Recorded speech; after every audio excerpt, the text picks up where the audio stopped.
주 음성 외에는 참 기쁨 없도다. 날 사랑하신 주 늘 계시옵소서. 기쁘도다. 항상 기쁘도다.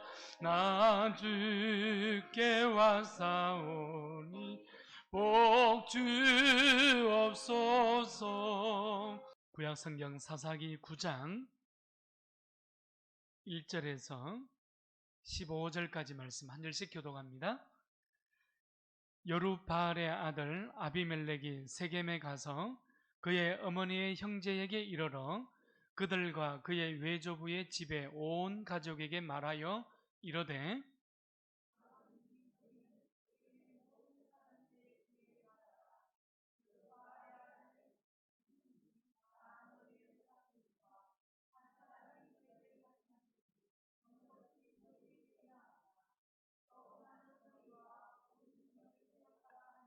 그의 어머니의 형제들이 그를 위하여 이 모든 말을 세겜의 모든 사람들의 귀에 말하매 그들의 마음이 아비멜렉에게로 기울어서 이러기를 그는 우리 형제라 하고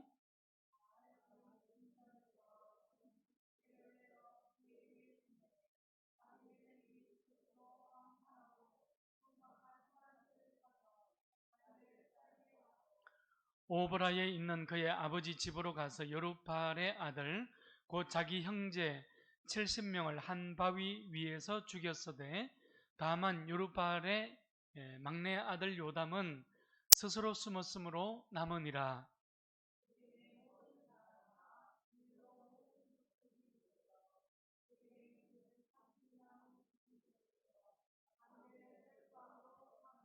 사람들이 요담에게 그 일을 알림해 요담이 거리심산 꼭대기로 가서 서서 그의 목소리를 높여 그들에게 외쳐 이르되 세겜 사람들아 내 말을 들으라.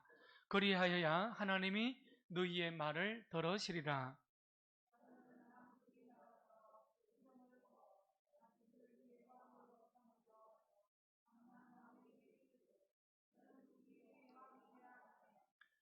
감람나무가 그들에게 이르되 내게 있는 나의 기름은 하나님과 사람을 영화롭게 하나니 내가 어찌 그것을 버리고 가서 나무들 위에 우쭐대리오 한지라.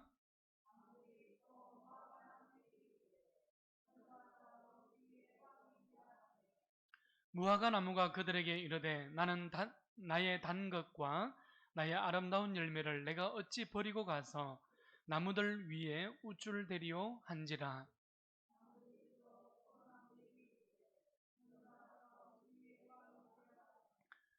포도나무가 그들에게 이르되 하나님과 사람을 기쁘게 하는 내 포도주를 내가 어찌 버리고 가서 나무들 위에 우쭐대리오 한지라.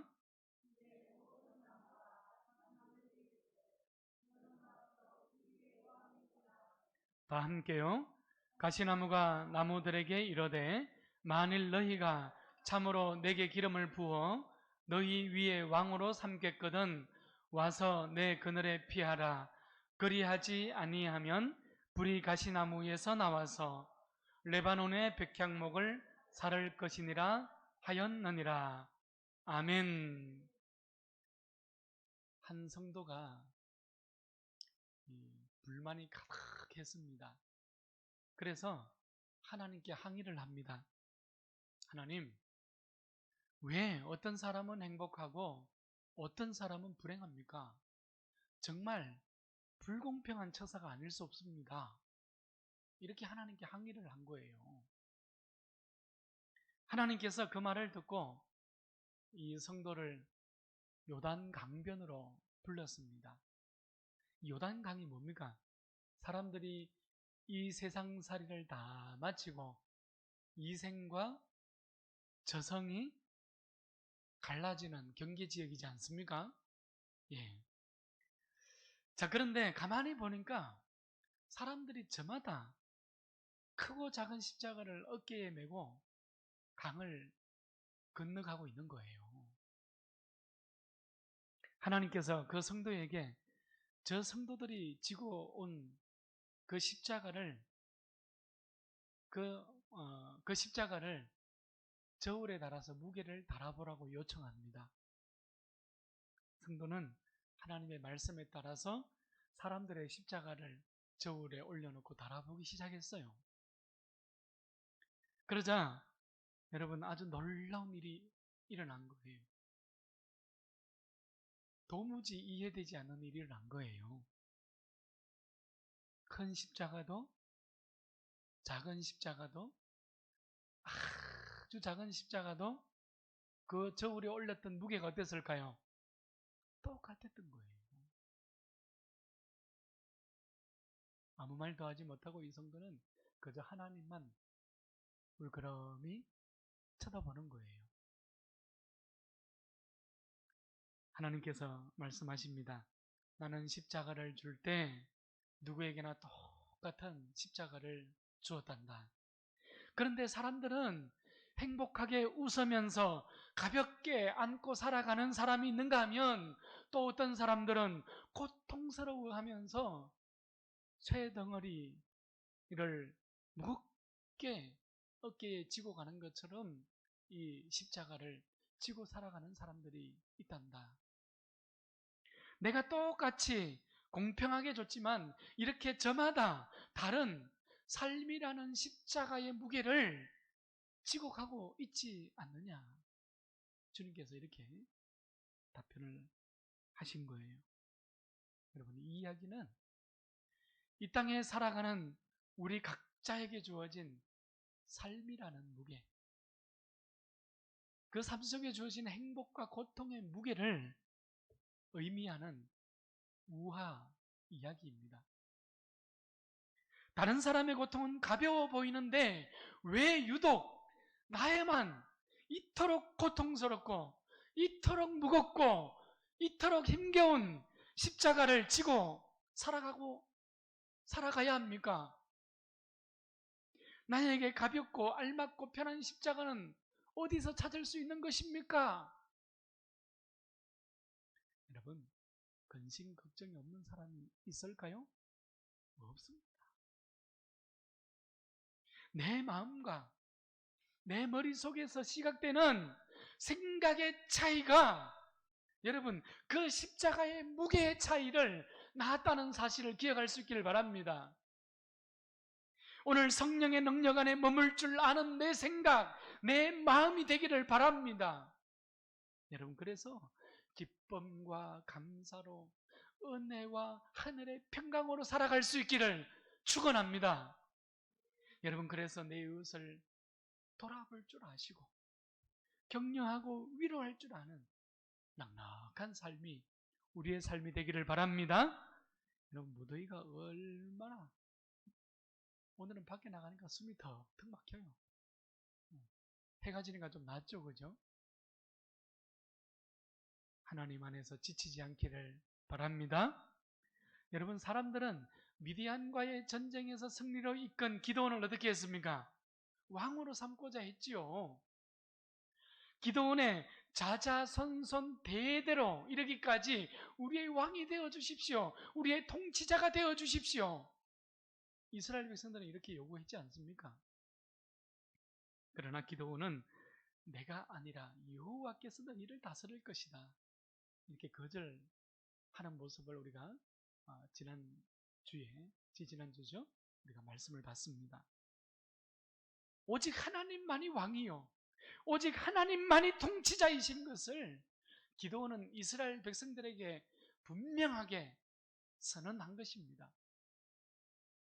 승리의 사사 기드온이 이제 이 승리를 뒤로하고 기드온도 역사의 뒤안길로 서서히 사라지게 되었죠. 이스라엘 백성들의 입장에서 보면 여러분, 기드온은 본받아야 할 표준이었습니다. 기드온의 믿음을 따라서 살아가야 하는 신앙의 표대와 같은 존재가 바로 기드온이라는 사사였지 않습니까? 그런데 믿고 따라가야 할 표대가 사라진 거예요. 기드온은 신뢰의 대상이었고 기드온은 따라가면서 본받아야 할 대상이었는데 여러분 이제 잊어지고 있는 거예요. 이스라엘은 다시 바알과 아세라는 우상으로 돌아서게 되죠. 사사기 8장 30절 기드온이 아내가 많음으로 그의 몸에서 낳은 아들이 70명이었다. 31절에서 그 70명의 아들 가운데 유독 한 사람의 이름을 우리에게 알려줬죠. 그 이름이 무엇이었습니까? 아비멜렉이었습니다. 기드온이 첩에게서 낳은 아들이었습니다. 그런데 이 아비멜렉이라는 이름의 뜻이 독특했죠. 무엇이었죠? 그 아비는 왕이다 이런 뜻이었어요. 예. 여러분 오늘 본문은 아비멜렉의 이야기예요. 아비멜렉은 스스로 왕이 되기 위해서 수단과 방법을 가리지 않았습니다. 오늘 본문 2절 말씀을 보게 되면 세겜에 있는 외가 친척들을 찾아가서 혈연을 붙들고 가족들에게 지금 호소하고 있는 거예요. 선동하는 것이죠. 세겜 사람들을 부추겨서 자기를 왕으로 삼아 달라고 요구하는 것입니다. 여룹바알의 아들 70명이 다 너희를 다스림과 한 사람이 너희를 다스림 가운데 어느 것이 너희에게 낫겠느냐? 이렇게 아비멜렉이 지금 말하고 있죠. 여러분 2절에서 나는 너희와 너희의 고륙임을 기억하라. 나는 너희와 함께 친척이지 않느냐? 형제지 않느냐? 이 말이에요. 3절에 가보십시오. 3절 말씀에 가보면 그는 우리 형제라. 그는 우리의 형제라. 이 이유 하나로 세겜 사람들은 아비멜렉을 지지하기로 마음이 기울었습니다. 그리고 아비멜렉을 왕으로 세우고자 하는 거사라고 그러죠. 이 거사의 자금을 지금 어디에서 가지고 오고 있습니까? 바알버릿이라는 산당 신전으로부터 바알버릿이라는 신전으로부터 은을 가지고 와서 은 70개를 가지고 옵니다. 그리고 아비멜렉에게 제공하죠. 왕으로 추대하는데 이 거사를 치르는데 왜 은이 필요했을까요? 여러분 아비멜렉은 이 은으로 지지자들을 규합하고 있는 거예요. 지지자들이라는 건 좋은 표현이죠. 조금 더 리얼하게 표현을 하면 지금 아비멜렉이 은 70개를 가지고 지지하고 있는 군대를 지금 규합하고 있는 모습을 우리는 보게 되는 것입니다. 자, 아비멜렉이 어떻습니까? 하나님으로 왕의 직위와 하나님으로 인생의 근원을 삼아야 했는데 지금 아비멜렉은 하나님이 아니라 바알브릿이라는 산당으로 자신의 근원을 삼고 있다는 것을 우리는 보게 되는 거예요. 아버지 기드온의 군대는 어땠습니까? 하나님이 기드온 군대의 근원이었지 않습니까? 그런데 지금 아비멜렉은 여러분 바알브릿으로 그 군대의 근원을 지금 삼고 있는 거예요. 바알브릿은 당시에 이스라엘 백성들이 하나님 앞에 제사를 드리는 장소였습니다. 문제는 하나님을 섬기면서 하나님께 제사하면서 하나님께 예배하면서 동시에 바알을 섬기고 바알에게 제사를 드리고 바알을 찬송하는 그 바알 숭배의 사상이 이 바알버릿 신전에서 혼합적으로 함께 일어나고 있었다는 거예요. 하나님과 바알이 바알버릿이라는 신전에서 공존하고 있는 겁니다. 하나님의 기준과 바알의 기준이 지금 바알버릿 속에서 공존하고 있는 거예요. 그러니 아비멜렉이 어찌 보면 지금 군대를 삼고 잔인하게 70명의 형제를 죽이는 것이 어찌 보면 보편적인 하나의 흐름이 되었을 수도 있겠다라는 생각을 가져보게 됩니다. 여러분, 그러나 그 모든 것이 반성경적이라는 거예요. 믿음의 원리에서 벗어났다는 것이 문제입니다. 아비멜렉은 우상의 신전에서 가져온 은으로 오늘 성경 말씀에 보게 되면 방탕하고 경박한 사람들을 모았다 이렇게 기록하고 있지 않습니까? 여러분, 방탕하고 경박한 사람들은 하나님 중심으로 하나님을 인생의 근원으로 삼고 있는 사람들이 아니에요. 그들은 세상의 가치와 세상의 원리로 그들은 바알의 신전에서 그들의 인생의 근원을 삼고 있는 사람들을 지금 성경은 아비멜렉의 군대로 삼았다고 지금 기록하고 있는 것입니다. 아비멜렉은 방탕하고 경박한 사람들을 모아서 아버지의 아들, 형제들이죠. 70명을 한 바위에서 쳐서 죽임으로 제거합니다. 아비멜렉은 불법도 잔인한 짓도 서슴지 않았어요. 그래서 결국 세겜에 있는 상수리 기둥나무 아래에서 왕이 되었습니다. 여러분, 지금 아비멜렉은 자신의 야망과 자신의 탐욕을 위해서 스스럼 없이 말과 행동을 하고 있는 거예요. 두려울 것이 없습니다. 왜요? 하나님이 기준이 아니니까요. 하나님이 인생의 근원이 아니니까요. 고력을 이용하면서 또 고력인 형제들을 무참하게 한바위에서 쳐서 죽입니다. 자신의 뜻에 부합하면 옳은 것이 되고 자신의 뜻과 부합하지 않으면 그런 것이 되는 거예요. 이것이 아비멜렉이 가지고 있는 삶의 근원이요 기준이 되었던 것입니다. 하나님의 말씀이 아니라 자신이 스스로 기준이 되어서 판단하고 결정합니다. 인생의 가치를 왕이라는 자리에 두고 살았기 때문에 여러분, 그러니 기회가 오니까 어떻습니까? 무섭게 돌변하잖아요. 지금요. 이것이 아비멜렉의 인생이었어요. 70명의 형제를 한 바위 위에서 모조리 죽여버립니다. 잔인하죠.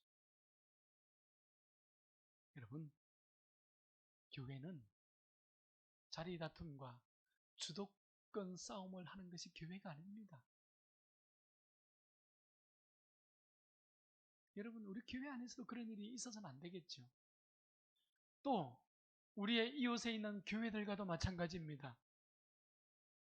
같은 사역을 서로 경쟁적으로 하면서 여러분, 자리 다툼을 하고 주도권 싸움을 하는, 여러분, 사람이 볼 때는 그것이 옳을지 몰라도 하나님이 그것을 기뻐하시겠습니까?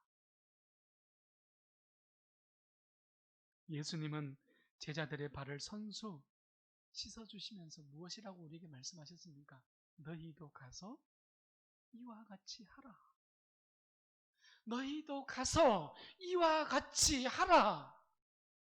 여러분, 이것이 제자들 앞에 무릎을 꿇고 제자들의 발을 선수 씻어주시는 예수님께서 우리에게 말씀하신 삶의 원리이지 않습니까? 성도는 다른 사람을 밟고 일어서는 세상적인 원리가 아니라 오히려 예수님에게, 사람들에게 예수님의 성품을, 예수님의 섬김을 나누며 살아가는 사람들이 성도인 것이에요. 이렇게 세워가는 삶이 성경에서는 행복한 삶이라고 이야기하고 있는 것입니다.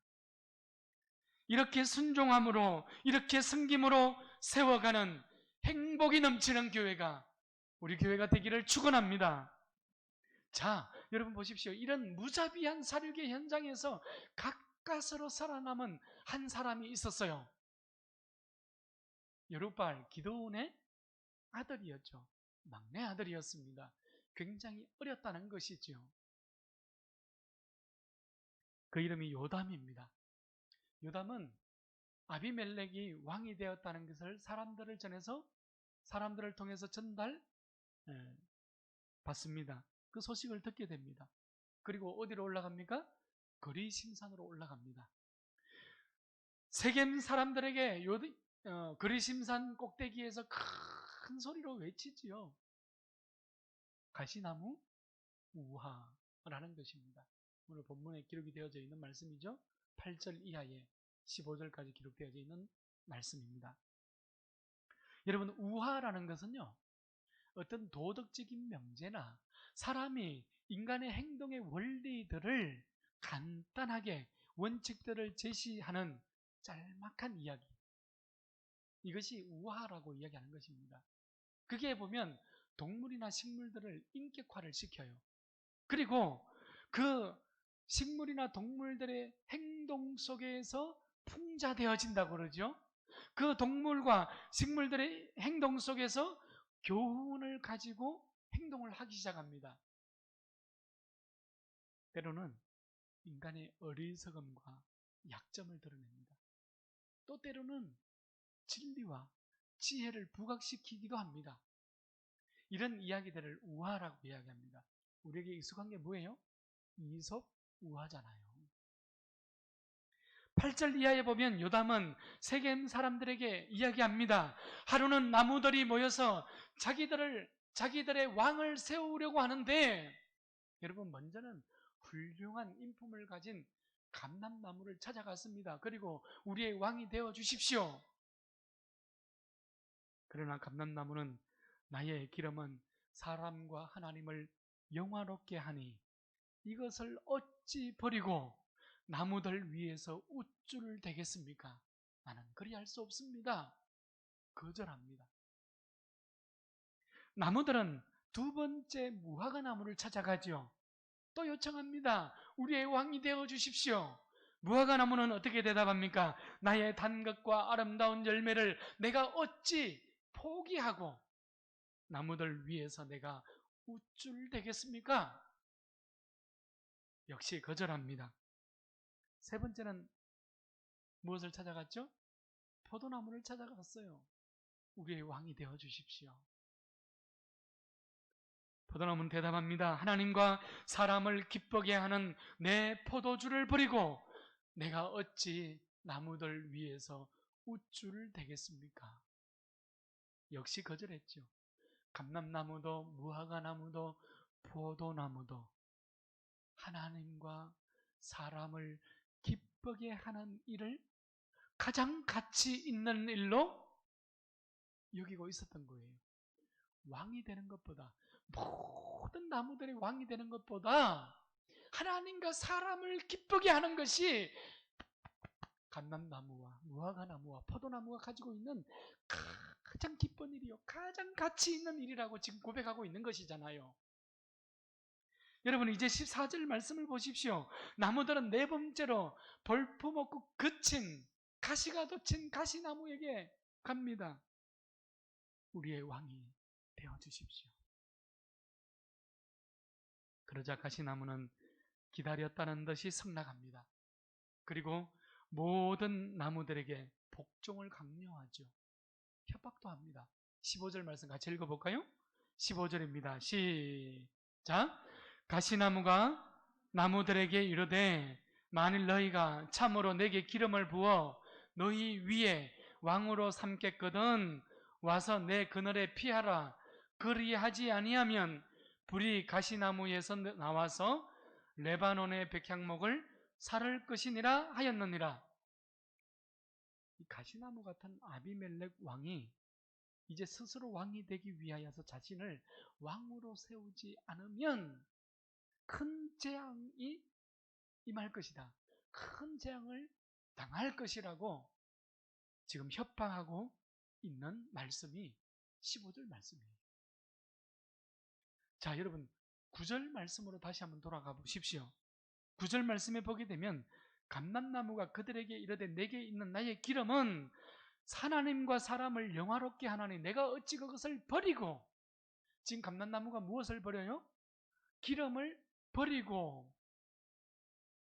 나무들 위에 우쭐 대리요, 이렇게 대답하고 있잖아요.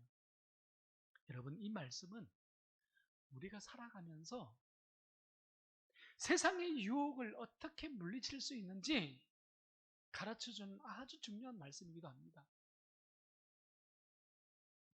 감람나무, 무화과나무, 포도나무가 왕이 되기를 거절할 수 있었던 힘이 여러분 어디로부터 나온 것입니까?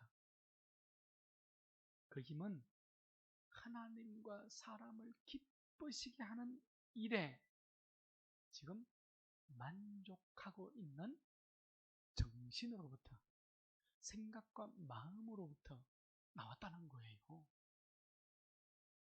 여러분, 정신이라는 것은 사람마다 다릅니다. 하나님 앞에서 받은 사명으로 만들어지는 것이 그 사람의 정신이라는 거예요. 여러분, 사명을 지키고 살아가고자 하면 그 인생의 삶의 자리에 기쁨이 충만하게 지니게 되는 거예요. 하나님께서 나에게 맡기신 사명, 그래서 하나님을 기쁘시게 하는, 그래서 사람을 기쁘게 하는 그런 삶을 살아가고자 하면 여러분, 그 삶의 자리에 열정이 생기는 거예요. 하나님이 인도하시니 하나님의 도우심을 누리며 살아가게 되는 것이지요. 여러분, 사명을 즐거워하게 되고 그 사명으로 살아가고자 하는 사람은 사명에 방해되는 일들을 거절할 줄 아는 힘을, 파워를 가지게 되는 거란 말이에요. 할렐루야.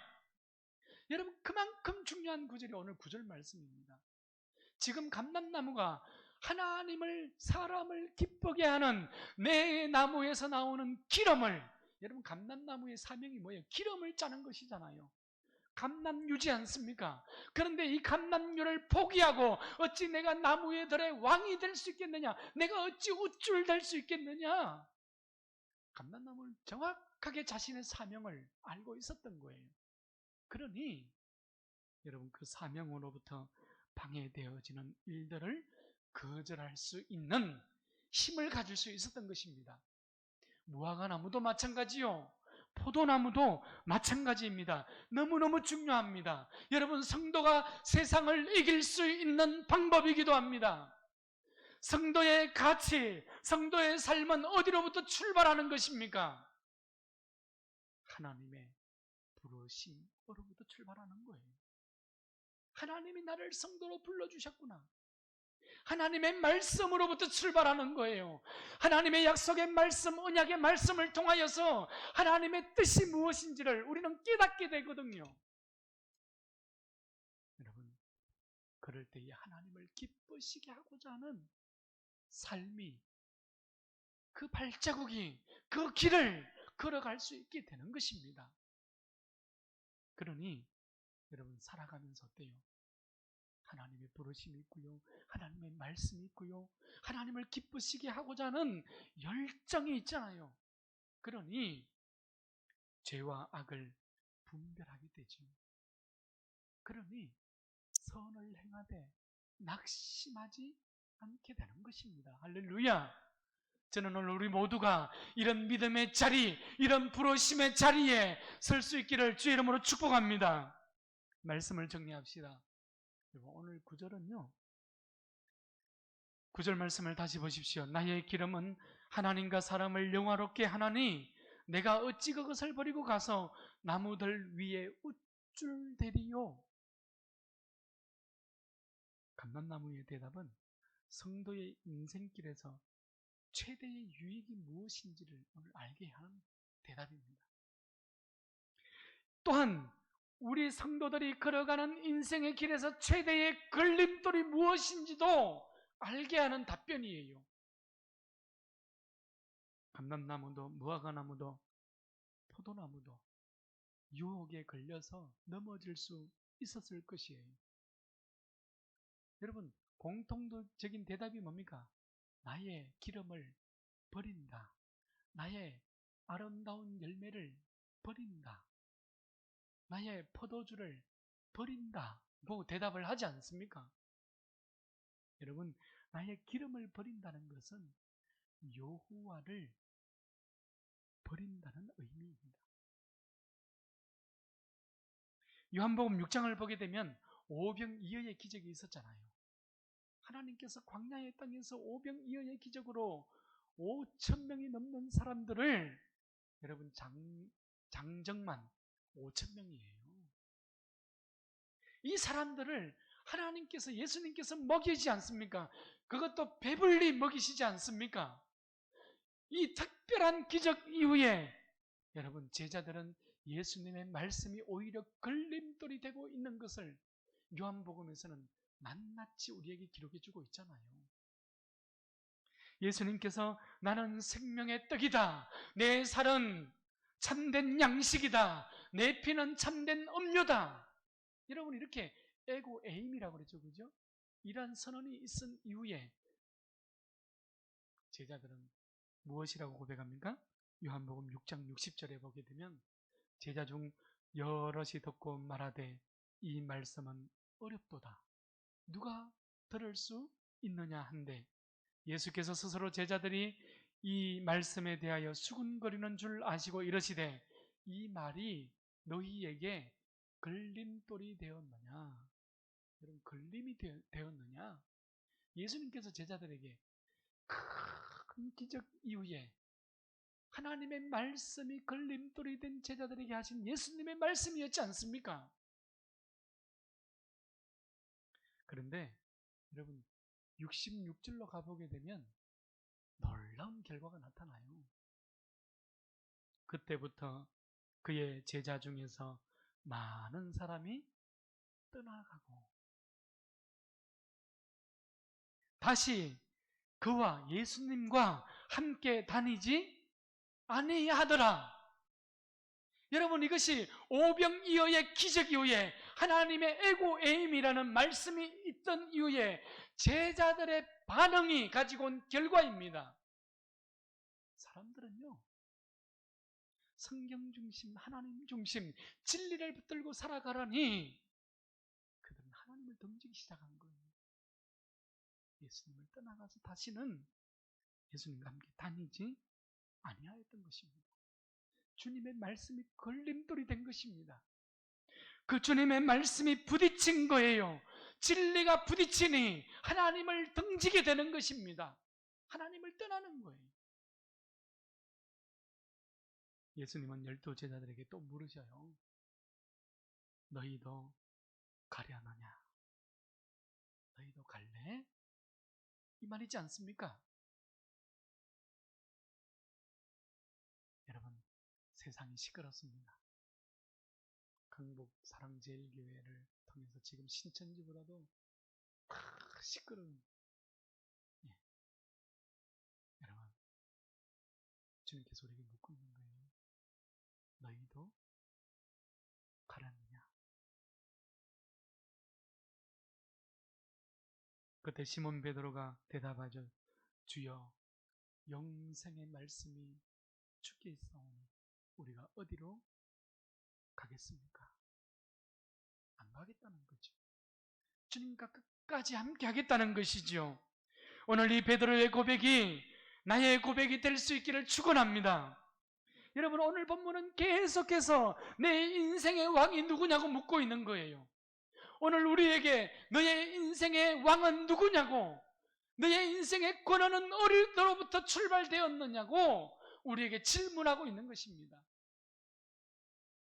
여러분, 창세기에서 아비멜렉이라는 사람이 나오죠.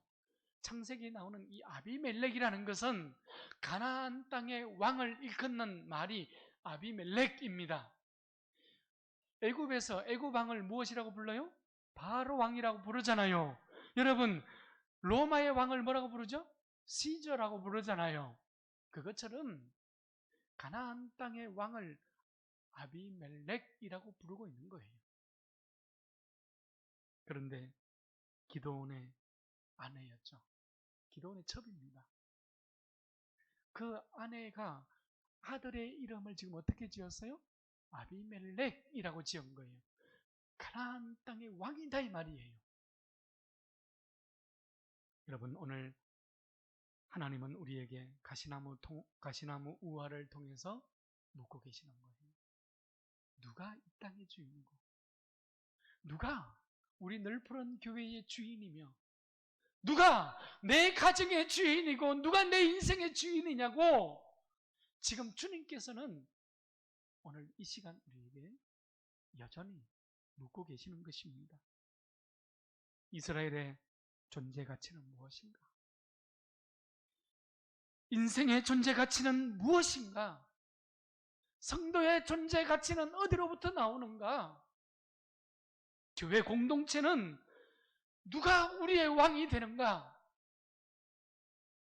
여러분, 하나님께서 나무들에게 그 많은 종류대로 열매 맺고 그 나무의 가치처럼 여러분 살아가게 하지 않았습니까? 마찬가지로 우리 각자에게도 하나님께서는 우리가 이루며 살아가야 할 존재의 목적과 존재의 가치를 허락해 주신 거예요. 그래서 우리를 교회로, 그래서 우리를 성도로 부르신 겁니다. 여러분, 각자에게 주어진 사명의 십자가입니다. 하나님의 큰 밑거름이 있다는 거예요. 하나님의 청사진이 있다는 거예요. 하나님께서 그 계획이 있다는 거예요. 그래서 우리는 내 인생의 주인뿐만 아니라 이 시대의 역사의 주인이 오직 하나님이심을 우리는 고백하며 살아가는 것입니다. 여러분, 그러면 우리가 그렇게 믿고 따라가면 하나님이 왕이 되어주시지 않겠습니까? 그러면 하나님이 책임지어 주시는 성도의 삶을 살아갈 수 있게 되지 않겠습니까? 사랑하는 여러분, 오늘 이 밤에 내가 왕인지 여호와 하나님이 나의 왕인지 우리는 정말 내 자신을 정직하게 한번 돌아봅시다. 여러분, 그래서 하나님께서 책임지고 하나님께서 이끌어주시고 하나님께서 열매 맺게 하는 놀라운 삶을 살아갈 수 있기를, 이런 멋진 믿음의 발걸음이 하나님 앞에 고백되어지기를 축원합니다.